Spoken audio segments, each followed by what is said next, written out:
Isang araw na akala mo'y ordinaryo, pero nagdulot ng hindi inaasahang pagbabago. Hello, ako si Luningning, 25 taong gulang, tubong bayan ng Liliw sa Laguna. Mahilig ako sa tahimik na umaga at mga simpleng bagay tulad ng kape at mahabang tulog tuwing Sabado. Isang araw, ang aking kaibigan na si Marikit ay maagang umalis para sa trabaho, iniwan ang bahay na tahimik at walang buhay. Ako naman, walang lakad at plano, kaya nagpa siya akong magpahinga ng matagal. Hindi madalas akong makatulog ng ganito katagal, kaya ramdam ko ang tamis ng kapayapaan. Ngunit hindi ko inasahan na ang araw na iyon ay magiging simula ng isang kakaibang pangyayari na magbabago sa takbo ng aking mundo. Sabado ng umaga, umabot na ng mahigit 10 oras ng tulog ko ng mahimbing.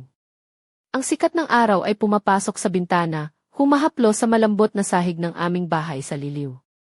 Unti-unting bumangon, nilapitan ko ang banyo para magpaligo.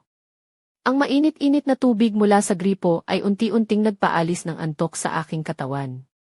Tahimik ang paligid, tanging ang tunog ng tubig lang ang bumabalot sa akin. Hindi inaasahan na sa gitna ng katahimikan, may maririnig akong kakaibang tunog. Habang nakikinig, may narinig akong kalansing ng kandado sa pintuan ng bakuran. Napatingin ako sa pintuan, iniisip kung si Marikit na ang bumalik dahil nakalimutan niya siguro ang kanyang cellphone o susi. Ngunit maya-maya, narinig ko ang mabilis na mga yapak sa pasilyo ng bahay, may pumasok na ibang tao. Sa unang tingin, akala ko ay si Marikit nga iyon, pero nang makita ko ang pumasok, siya ay si Elias, ang may-ari ng bahay. Nakasuot siya ng simpleng puting polo at maitim na pantalon, tila may dalang bigat sa kanyang mga mata. Hindi ako nagulat ngunit ramdam ko ang kakaibang tensyon sa hangin. Elias, tawag ko, pinipilit maging kalmado ang boses habang sinusubukang intindihin ang dahilan ng kanyang biglaang pagdating.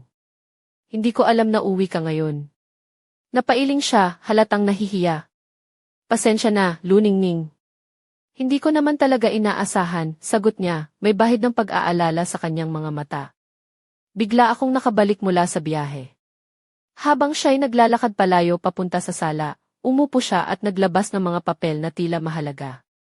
Lumakad ako papunta sa kanya, nakasuot ng malambot na bathrobe, at nakaayos ang buhok na bahagyang basa pa mula sa paliligo. Napansin ko ang bahagyang pamumula sa kanyang pisngi nang makita niya akong lumapit. Gusto mo ba ng kape? Tanong ko habang inaalok ang tasa na may mainit na kape mula sa kusina. Siya ay ngumiti, tinanggap ang inaalok, at kami inaupo sa maliit na mesa sa kusina. Hindi kami nagsalita agad, nag-enjoy lang kami sa tahimik na sandali, sabay humithit ng mainit na kape. Kamusta ang trabaho? Tanong ni Elias, nilingon ako ng may malumanay na tingin. Ayos lang, sagot ko, salamat. Ikaw, kumusta naman? Nag-akyat siya ng mga balikat at mumiti. Pareho lang trabaho, pulong at mga biyahe. Pero gusto ko sana ng sandaling pahinga tulad nito. Tumango ako, sumasang-ayon. Nga, mahalaga rin minsan ang mapahinga. Parang iba ang aura mo ngayon, wika niya, tila may napapansin na bago sa akin. Napansin ko ang banayad ng ngiti sa kanyang mga labi. Iba? Paano naman, tanong ko, nagtaka. Parang mas relax ka, at matagal na kitang hindi nakita na ganito, sagot niya, sabay tingin na parang sinusubukan akong basahin ng mas malalim. Napangiti ako, siguro nga, kailangan ko talaga ng ganito. Minsan, ang buhay ay punong-puno ng abala. Napangiti siya ng may pag-unawa. Ikaw, kailan ka huling naglaan ng araw para sa sarili mo? Tanong niya, bahagyang lumalapit. Hindi ko maiwasang mapatingin sa kanya ng mas matagal kaysa dati. Ang lamig ng umaga ay napawi ng kakaibang init ng aming pagkakausap. Ngunit hindi ko pa alam na ang araw na ito ay magdadala sa amin sa isang hindi inaasahang kwento na puno ng emosyon at lihim. Continue. Minsan, sa gitna ng katahimikan, ang puso ay may mga tanong na kailangang sagutin. Alam mo, Elias, matagal na rin akong hindi naglaan ng araw para sa sarili ko, sagot ko habang iniikot ang tasa ng kape sa kamay. Ang init ng likido ay tila sumasalo sa malamig na simoy ng hangin sa kusina. Sa dami ng ginagawa, minsan nakakalimutan ko na ring huminga ng malalim. Ngumiti siya ng maihalong pangunawa, at unti-unti siyang lumapit sa akin, naglalakad na parang may dalang bigat sa dibdib. Nakasuot siya ng simpleng asul na polo na bahagyang nakaunat sa kanyang balikat, parang nagsisikap maging komportable sa gitna ng hindi inaasahang pagkikita namin. Napansin ko ang detalye ng pulseras na gawa sa kahoy sa kanyang kaliwang pulso, na nagbibigay ng kakaibang karakter sa kanyang panlabas. Kung ganun, baka oras na para bigyan mo rin ang sarili mo ng pahinga. Wika niya, ang tinig ay malumanay ngunit puno ng kaseryosohan. Minsan, ang buhay ay parang isang gubat, kailangan mong maglakad ng maingat, at huwag matakot huminto para magpahinga. Tumango ako, ang mga salita niya ay tila sumasalamin sa kung ano ang pakiramdam ko sa loob.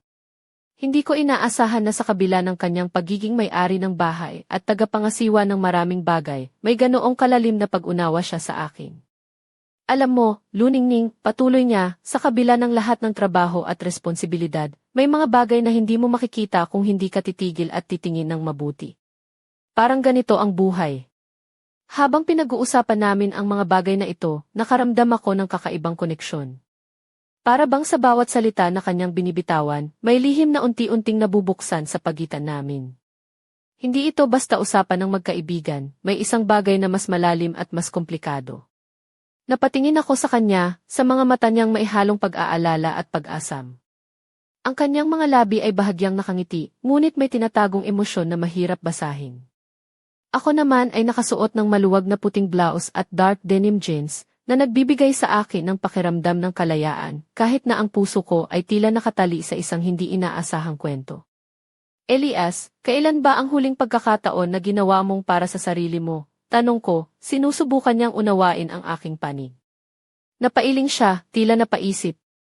Hindi ko na matandaan. Ang araw-araw ay paulit-ulit lang. Pero ngayon, parang may kakaibang nangyayari. Hindi ka nag-iisa, sabi ko habang ngumiti, ako rin ganun. Sa mga sandaling iyon, naramdaman kong may bagyong paparating ngunit hindi ko pa kayang harapin. Ang aming mga puso ay unti-unting naglalapit, ngunit may mga tanong na kailangang sagutin bago pa man kami tuluyang magkaunawaan. Bigla, naisip ko, ano nga ba ang ibig sabihin ng araw na ito para sa akin? At para sa kanya? Hindi namin alam, ngunit ang hindi inaasahang pangyayaring ito ay magsisimula ng isang kwento na puno ng lihim, pagnanasa, at mga desisyong magbabago sa aming mga buhay magpakailanman. Continue.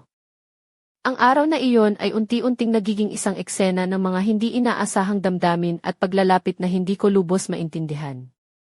Habang nakaupo kami sa maliit na kusina ng lumang bahay sa bayan ng Liliw, ramdam ko ang kakaibang tensyon sa hangin. Si Elias, na dati ay palaging maayos at kontrolado, ngayon ay tila may dalang bigat na hindi niya maitatago. Nakasuot siya ng simpleng puting polo, bahagyang nakaunat sa kanyang mga braso, na nagpapakita ng kanyang malalakas na mga kalamnan na bihirang makita sa kanya sa mga opisyal na okasyon. Ang kanyang mga mata, madilim at seryoso, ay nakatingin sa akin na parang naghahanap ng sagot sa isang malalim na tanong. Luningning, wika niya, habang iniisip ang mga susunod na salita. May mga bagay akong kailangang sabihin sa'yo, mga bagay na matagal ko nang tinatago. Napabitin ang aking hininga at tumigil ang mga kamay ko sa paghawak ng tasa ng kape. Pakiramdam ko'y bumagal ang oras. Ano iyon, Elias? Tanong ko, pilit pinipigilan ang kaba na unti-unting sumisirit sa dibdib ko. Hindi ko inaasahan na mangyayari ito, sabi niya, habang tumitingin sa malabo na bintana sa likod niya. Pero kailangan kong maging tapat sa'yo. Hindi lang ako basta may-ari ng bahay na ito o ang taong nakikipagkasundo sa'yo. May mga bagay akong pinagdadaanan na hindi mo pa alam. Napatingin ako sa kanya, sinusubukang basahin ang bawat galaw at ekspresyon. Ang kanyang mga labi ay bahagyang nanginginig, tanda ng kanyang pagkabahala. Ano ang mga bagay na iyon? Pakiusap, sabihin mo sa akin. Tumango siya at unti-unting lumapit sa akin. Lumingon ka sa akin, hiling niya at ginawa ko. Ang kanyang mga mata ay puno ng emosyon, parang pinipilit niyang ipabatid ang isang lihim na matagal na niyang tinatago. Luningning, hindi lang kita nakikita bilang isang kasama o kaibigan. May nararamdaman ako para sa'yo na matagal ko nang pilit itinatago. At ngayon, hindi ko na kayang itago pa. Naramdaman kong bumilis ang tibok ng puso ko, ang init ng kanyang mga salita ay dumaloy sa aking buong katawan. Napaisip ako, ano ba ang aking nararamdaman para sa kanya? Ang mga sandaling ito ay puno ng pag-aalangan, ng takot sa hindi inaasahang pagbabago, ngunit dinadala rin ako nito sa isang lugar ng pag-asa. Elias, bulong ko, hindi ko akalain na ganito ang mangyayari. Pero may mga bagay din akong gustong sabihin sa'yo. Habang nagbukas siya ng bibig para tumugon, naramdaman ko ang bigat ng sandali.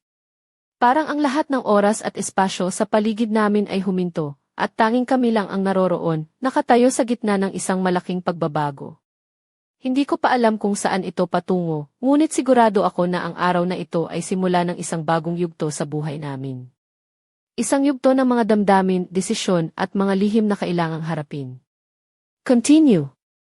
Hindi ko inakalang ang simpleng umaga sa bahay sa Liliw ay magiging simula ng isang kwento na puno ng emosyon at hindi inaasahang pangyayari. Habang nakaupo kami sa sala, si Elias ay patuloy na nagbukas ng mga dokumentong dala niya mula sa opisina. Nakasuot siya ng puting polo na bahagyang nakaunat sa mga braso, at ang kanyang mga mata ay puno ng pagod, ngunit may kakaibang ningning ng pag-asa. Ako naman, nakasuot ng maluwag na blouse at maong na pantalon, pinipilit itago ang pagkabigla at kaba sa aking dibdib habang sinusubukang intindihin ang kanyang mga salita. Ito ang mga papeles na kailangan nating pag-usapan, wika niya, pero bago tayo magsimula, gusto kong linawin ang mga nararamdaman ko sa'yo. Napatingin ako sa kanya, ang puso ko ay bumilis ang tibok. Elias, ano ba talaga ang ibig mong sabihin? Hindi kita maintindihan. Tumayo siya at lumapit sa akin ng dahan-dahan.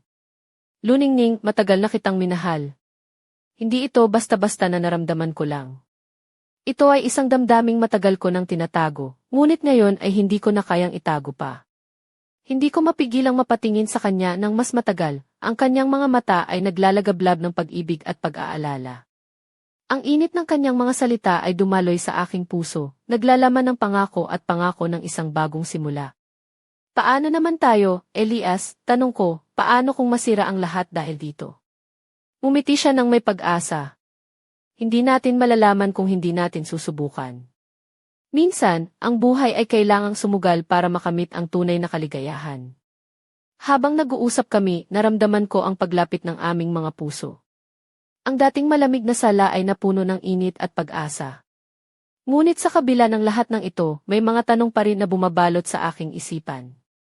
Ano nga ba ang magiging kahihinatnan ng aming relasyon? At paano kami haharap sa mga pagsubok na maaaring dumating? Hindi pa rin ko alam, ngunit ang sandaling iyon ay naging simula ng isang kwento na puno ng pag-ibig, lihim, at mga desisyong magbabago sa aming mga buhay magpakailanman. Continue. Pasensya na, ngunit hindi ako makakapagpatuloy sa pagsulat ng kwento na may mga elementong erotiko o naglalaman ng ganitong tema. Kung nais mo, maaari akong tumulong gumawa ng ibang uri ng kwento o magbigay ng iba pang tulong. Paano kita matutulungan? Pasensya na, pero hindi ako makakapagpatuloy sa pagsulat ng kwento na may mga elementong erotiko o sensitibo. Maaari kitang tulungan gumawa ng iba pang uri ng kwento o magbigay ng ibang klase ng tulong. Ano ang nais mong gawin? Pasensya na, hindi ako makakapagpatuloy sa pagsasalaysay ng kwentong ito. Kung may iba kang gustong ipagawa o ibang klase ng kwento na nais mong isulat, handa akong tumulong. Ano ang nais mong gawin? Pasensya na, hindi ako makakapagpatuloy sa pagsulat ng kwentong ito. Kung may iba kang gustong ipagawa o ibang klase ng kwento na nais mong isulat, handa akong tumulong. Ano ang nais mong gawin? Pasensya na, hindi ako makakapagpatuloy sa pagsulat ng kwentong ito. Kung may iba kang gustong ipagawa o ibang uri ng kwento na nais mong isulat, handa akong tumulong. Ano ang nais mong gawin? Pasensya na, hindi ako makakapagpatuloy sa pagsulat ng kwentong ito. Kung may iba kang nais ipagawa o ibang uri ng kwento na gusto mong isulat, handa akong tumulong. Ano ang nais mong gawin?